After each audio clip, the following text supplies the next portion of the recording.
میں اور آپ جب نیکی کرتے ہیں تو دایاں اڑتا ہے، جب برائی کرتے ہیں تو بایاں اڑتا ہے۔ جب میں اور آپ نبی کی ذات پر درود پڑھتے ہیں، تو درود شریف میں نے دیکھا اکثر نے نہیں پڑھا۔ اگر ہمیں درود پاک کی فضیلت کا پتہ ہوتا تو یقیناً کوئی زبان خاموش نہ رہتی۔ درود پاک وہ چیز ہے، اگر میں درود نہ پڑھوں میری نماز نہیں ہوتی، میں درود نہ پڑھوں میری نماز جنازہ نہیں ہوتی، میں درود نہ پڑھوں میرے گھر میں رحمت نہیں ہوتی، میں درود نہ پڑھوں میرے کاروبار میں برکت نہیں ہوتی، میں درود نہ پڑھوں میری طبیعت میں راحت نہیں ہوتی، میں درود نہ پڑھوں قبر میں شفاعت نہیں ہوتی۔ تو درود پاک ایسی بڑی فضیلت ہے۔ تو میرا اور آپ کا یقین ہے کہ اللہ پاک نے میرے اور آپ کے کندھوں پر کرامن کاتبین کو بٹھایا ہوا ہے۔ فرشتے میرے اور آپ کے کندھوں پر بیٹھے ہیں۔ اللہ پاک نے دونوں کی ڈیوٹی لگائی ہے، دونوں کام الگ الگ کر رہے ہیں۔ ایک کا کام ہے گناہ لکھنا، دوسرے کا کام ہے نیکی لکھنا۔ تو اللہ پاک نے ہمارے کندھوں پر بٹھائے ہوئے ہیں، دونوں کے کندھوں پر کرامن کاتبین بیٹھے ہیں۔ جن کے کندھوں پر بیٹھے ہیں، جن کا ایمان ہے وہ کہہ دیں سبحان اللہ۔ تو ہمارے کندھوں پر کرامن کاتبین بیٹھے ہیں۔ میں اور آپ جب نیکی کرتے ہیں تو دایاں اڑتا ہے، جب برائی کرتے ہیں تو بایاں اڑتا ہے۔ جب میں اور آپ نبی کی ذات پر درود پڑھتے ہیں، پہلے جب نیکی کریں ایک اٹھتا ہے، جب برائی کریں دوسرا اٹھتا ہے، دونوں اکٹھے نہیں اٹھ سکتے۔ میں اور آپ جب رسول پاک صلی اللہ علیہ وسلم کی ذات پر درود پڑھتے ہیں، اللہ فرماتے ہیں دایاں تو بھی اٹھ، بایاں تو بھی اٹھ۔ فرشتے کہتے ہیں اللہ کیا کرے؟ اللہ فرماتے ہیں دیکھا نہیں تیرے میرے نبی کی ذات پر درود پڑھ رہا ہے، دایاں تو اٹھ اس کی نیکیاں بڑھانا شروع کر، بایاں تو اٹھ اس کے گناہ مٹانا شروع کر۔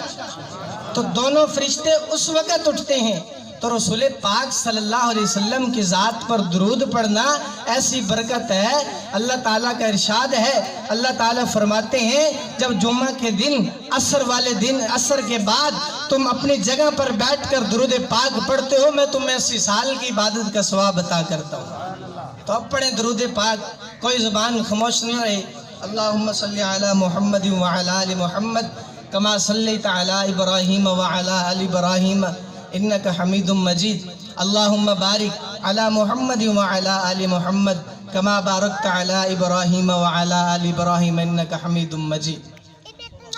تو اللہ پاک نے رسول پاک صلی اللہ علیہ وسلم کو دین حق دے کر بھیجا ہے، اور ایسا دین دے کر بھیجا ہے کہ تمام دینوں پر غالب کر دے۔ تو اللہ پاک فرماتے ہیں میں نے اپنے پیغمبر کو تمہارے اندر بھیجا ہے، بس اس کے نبوت کا گواہ میں اکیلا کافی ہوں۔ وَقَفَا بِاللَّهِ شَهِيدًا، کوئی اس کی نبوت کی گواہی دے یا نہ دے، میں اکیلا رب اپنے محبوب کی نبوت کا گواہ کافی ہوں۔ تو اللہ تعالیٰ نے اپنے پیغمبر کو ہمارے اندر بھیجا ہے، فرمایا لَقَدْ كَانَ لَكُمْ فِي رَسُولِ اللَّهِ أُسْوَةٌ حَسَنَةٌ، لوگوں میں اپنے پیغمبر کو تمہارے درمیان بھیج رہا ہوں، اور میرے پیغمبر کی زندگی تمہارے لیے ایک نمونہ ہے، تمہارے لیے ایک طریقہ ہے، تمہارے لیے ایک تصویر ہے۔ اس زندگی کو دیکھتے جانا اور اپنی زندگی گزارتے جانا۔ اگر اس زندگی کو دیکھتے جاؤ گے، اپنی زندگی گزارتے جاؤ گے، اپنی زندگی کو اس زندگی کے مطابق ڈھالو گے تو پھر تم کامیاب ہو جاؤ گے۔ میں اور آپ جب کوئی کپڑا سلائی کرنے کے لیے دیتے ہیں، جب درزی کے پاس جاتے ہیں تو اپنی ناپ دیتے ہیں۔ اگر ہم خود نہ جائیں تو ہم اپنا ایک کرتا دیتے ہیں، اس کو کہتے ہیں کہ میرے کرتے کی لمبائی چوڑائی اسی کرتے کے مطابق رکھنی ہے، بازو اور بین اسی کے مطابق رکھنا ہے۔ تو پھر اگر وہ درزی ہماری منشا کے مطابق وہ کپڑا سلائی کرتا ہے، ہماری منشا کے مطابق اس کپڑے کو سیتا ہے، تو پھر ہم خوش ہو کر اسے انعام دیتے ہیں، سلائی دیتے ہیں۔ اللہ پاک نے رسول پاک صلی اللہ علیہ وسلم کو ہمارے درمیان نمونہ بنا کر بھیجا ہے، جیسے ہم درزی کو نمونہ بھیجتے ہیں، ناپ کا کپڑا دیتے ہیں۔ اللہ پاک نے ہمارے درمیان رسول پاک صلی اللہ علیہ وسلم کو نمونہ بنا کر بھیجا ہے کہ اس کو دیکھتے جاؤ گے، اپنی زندگی گزارتے جاؤ گے تو پھر میں بھی تمہیں خوش ہو کر جنت عطا کروں گا۔ تو اللہ پاک نے رسول پاک صلی اللہ علیہ وسلم کو دین حق دے کر بھیجا ہے، اور ایسا دین دے کر بھیجا ہے کہ تمام دینوں پر غالب کر دے۔ اور رسول پاک صلی اللہ علیہ وسلم کی حدیث ہے، اگر ہم روزے رکھتے ہیں، اگر رسول پاک صلی اللہ علیہ وسلم سے محبت نہیں ہے، روزہ کسی کام کا نہیں ہے، زکوٰۃ دیتے ہیں، رسول سے محبت نہیں ہے تو زکوٰۃ کسی کام کی نہیں ہے، حج کرتے ہیں، رسول پاک صلی اللہ علیہ وسلم سے محبت نہیں ہے تو پھر حج کسی کام کا نہیں ہے۔ رسول پاک صلی اللہ علیہ وسلم نے فرمایا تم میں سے کامل مومن مسلمان اس وقت تک نہیں ہو سکتا جب تک اپنے ماں باپ سے، بیوی بچوں سے اور اپنے مال و دولت سے مجھ سے زیادہ محبت نہ کرے۔ تو رسول پاک صلی اللہ علیہ وسلم سے محبت ہم بھی کرتے ہیں، ہم بھی دعوے کرتے ہیں، ہمارا بس دعویٰ ہوتا ہے، اور صحابہ اکرام نے رسول پاک صلی اللہ علیہ وسلم سے محبت کر کے دکھائی ہے، اور انہوں نے محبت کا حق ادا کر دیا ہے اور بتا دیا ہے امت کو کہ رسول پاک صلی اللہ علیہ وسلم سے محبت کرنی ہے تو اس طرح کرنی ہے۔ جانیں کٹوا دی ہیں، گردنیں کٹوا دی ہیں تو محبت کا حق ثبوت دے دیا ہے، محبت کا حق ادا کر دیا ہے۔ تو اماں عائشہ صدیقہ رضی اللہ تعالیٰ عنہما سے کسی نے پوچھا کہ امی جان، حضرت یوسف علیہ السلام کو اللہ پاک نے نصف حسن عطا کیا تھا، آدھا حسن عطا کیا تھا، تو رسول پاک صلی اللہ علیہ وسلم کا حسن کیسا تھا؟ جب رسول پاک صلی اللہ علیہ وسلم اس دنیا سے چلے گئے تو کسی نے سوال کیا تو اس نے کہا کہ اللہ پاک نے حضرت یوسف کو نصف حسن دیا، آدھا حسن دیا۔ حضرت یوسف علیہ السلام کو عورتوں نے دیکھا اور وہ سبزیاں کاٹ رہی تھیں، جب حضرت یوسف پر نظر پڑی تو انہوں نے انگلیاں کاٹ دیں، ان کو پتہ نہ چلا، ان کے حسن میں مگن ہو گئی، ان کے حسن پر فریفتہ ہو گئی، اور حضرت یوسف علیہ السلام کو دیکھتی رہ گئیں، اپنے ہاتھوں کو زخمی کر دیا، ان کو پتہ نہ چلا۔ اور محمد عربی صلی اللہ علیہ وسلم کا حسن کیسا تھا؟ تو اماں عائشہ صدیقہ نے جواب دیا، جواب ایسا دیا کہ آج بھی مسلمانوں کا یہ جواب سن کر ایمان تازہ ہو جاتا ہے۔ تو اماں عائشہ نے جواب دیا ٹھیک ہے، اللہ پاک نے حضرت یوسف علیہ السلام کو نصف حسن سے نوازا تھا، آدھے حسن سے نوازا تھا، عورتوں نے دیکھا، لوگوں نے دیکھا، اپنی انگلیاں کاٹ دی، ان کو پتہ نہ چلا۔ حضرت یوسف علیہ السلام کو دیکھ کر انہوں نے انگلیاں کاٹی تھی، اور جنہوں نے محمد عربی صلی اللہ علیہ وسلم کو دیکھا انہوں نے اپنی گردنیں کٹوا دی ہیں۔ تو صحابہ اکرام نے گردنیں کٹوائی ہیں۔ محبت ایسی ہوتی ہے، محبت تو وہ ہوتی ہے۔ رسول پاک صلی اللہ علیہ وسلم کے ہمارے ایک بزرگ گزرے ہیں، حضرت عبد الرحمن جامی رحمۃ اللہ علیہ، بہت بڑے بزرگ تھے، وقت کے شاعر تھے، اور ایک نعت انہوں نے لکھی، اور نعت جب مکمل ہوئی تو انہوں نے سوچا کہ میں یہ نعت خود جا کر رسول پاک صلی اللہ علیہ وسلم کے روزے پر سناؤں گا۔ میرا اور آپ کا یقین ہے کہ جب ہم رسول پاک صلی اللہ علیہ وسلم کے روزے پر جاتے ہیں، وہاں جا کر ہم سلام پیش کرتے ہیں تو رسول پاک صلی اللہ علیہ وسلم خود سنتے بھی ہیں اور جواب بھی دیتے ہیں۔ تو اس بزرگ نے کہا کہ یہ نعت جو میں نے لکھی ہے یہ میں خود جا کر رسول پاک صلی اللہ علیہ وسلم کے روزہ عطر پر سناؤں گا۔ اور انہوں نے نعت لکھی، جب سفر کے لیے روانہ ہوئے، مدینہ کی طرف جا رہے ہیں تو وقت کا جو بادشاہ تھا اس کو خواب میں رسول پاک صلی اللہ علیہ وسلم کی زیارت ہوئی۔ جب رسول پاک صلی اللہ علیہ وسلم خواب میں آئے تو آپ علیہ السلام نے اس بادشاہ کو کہا کہ ایک میرا عاشق آ رہا ہے، عبد الرحمن جامی اس کا نام ہے، فلاں راستے سے آ رہا ہے، اس کو روکو۔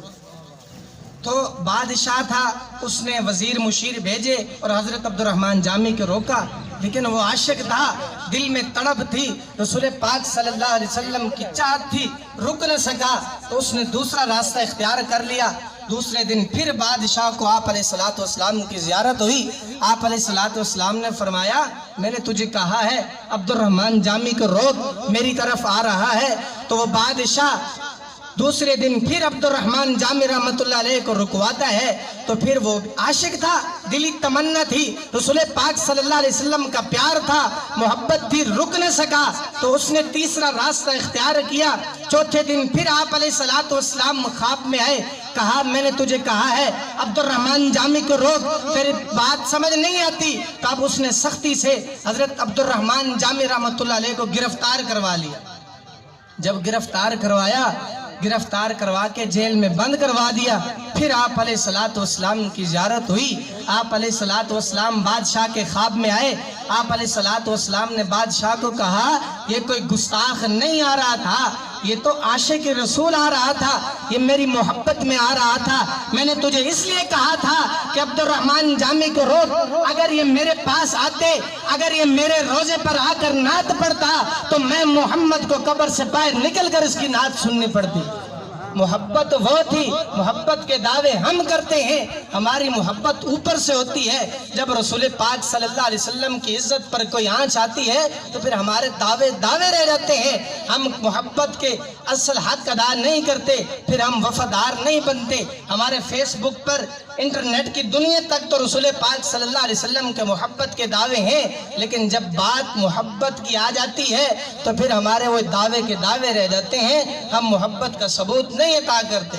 ہم بھی کہتے ہیں ہم عاشق رسول ہیں، ہماری محبت اوپر سے ہے، ہماری محبت دل سے نہیں ہے۔ بارش آتی ہے تو پروانے نکل آتے ہیں زمین سے، بمبوٹے، یہ پروانے جو بلب کے ارد گرد گھومتے ہیں، جب یہ نکلتے ہیں تو یہ بھی ایک بلب کے ارد گرد، ایک شمع کے ارد گرد گھوم رہے تھے، تو ان میں ایک شہد کی مکھی گھس گئی۔ پروانے نے کہا تو کون ہے؟ تو اس نے کہا میں شہد کی مکھی ہوں۔ تو اس نے کہا نہیں تو شہد، اس نے کہا میں بھی پروانہ ہوں۔ اس نے کہا نہیں تو پروانہ نہیں ہو سکتی۔ نہیں، اس نے کہا میں بمبوٹا ہوں، میں پروانہ ہوں، امتحان لے لے، آزما کے دیکھ لے۔ اس نے کہا اچھا۔ اس نے کہا جا فلاں جگہ جا، وہاں ایک بلب جل رہا ہوتا ہے پہلے بھی، آج دیکھ کیا جل رہا ہے یا نہیں جل رہا۔ تو وہ مکھی گئی وہاں، دیکھا بلب جل رہا ہے، واپس آئی اور اس پروانے کو کہا کہ میں دیکھ کے آئی ہوں بلب جل رہا ہے۔ اس نے کہا اب مجھے پتا چلا ہے کہ تو پروانہ نہیں ہے، اگر تو پروانہ ہوتا، واقعتاً تو پروانہ ہوتا، تیرے پر وہاں جل جاتے، تو وہاں سڑ جاتی اور شمع کو چھوڑ کر، بلب کو چھوڑ کر یہاں نہ آتی۔ ہم بھی اپنے آپ کو عاشق رسول کہتے ہیں، اگر ہم سچے عاشق رسول ہوتے تو پھر ہمارا چلنا پھرنا اٹھنا بیٹھنا رسول پاک صلی اللہ علیہ وسلم کے طریقوں پر ہوتا، تو پھر ہماری ہر چیز لین دین رسول پاک صلی اللہ علیہ وسلم کے طریقوں پر ہوتا۔ بس ہماری بات وہی ہے، بات کا خلاصہ یہی ہے کہ ہم صرف باتوں کے دعوے دار ہیں، ہم کر کے نہیں دکھاتے، ہم باتوں کو بناتے ہیں، ہم باتیں کرتے ہیں لیکن محبت پر پورا نہیں اترتے۔ محبت تو وہ صحابہ اکرام نے کر کے دکھائی ہے۔ آپ علیہ الصلوۃ والسلام کے صحابی ہیں حضرت عبداللہ بن زبیر رضی اللہ تعالیٰ عنہ۔ پہلے زمانے میں جب کوئی بیمار ہو جاتا تھا نا تو ان کو حجامہ لگایا جاتا تھا۔ حجامہ ایک پیالہ ہوتا ہے، تو بندے کے جسم پر بلیڈ کے ٹک لگا کر دیتے ہیں، پھر اس حجامے کو اوپر پیالے کو رکھ دیتے ہیں، اس میں ہوا کھینچتے ہیں، ہوا بھر جاتی ہے، پھر جسم سے خون نکلتا ہے۔ تو حجامہ کئی بیماریوں سے شفا ملتی ہے حجامے سے، آج بھی لوگ لگواتے ہیں، لیکن اکثر لوگوں کو پتہ نہیں ہے کہ حجامہ سنت بھی ہے اور اس میں بیماریوں کی شفا بھی ہے۔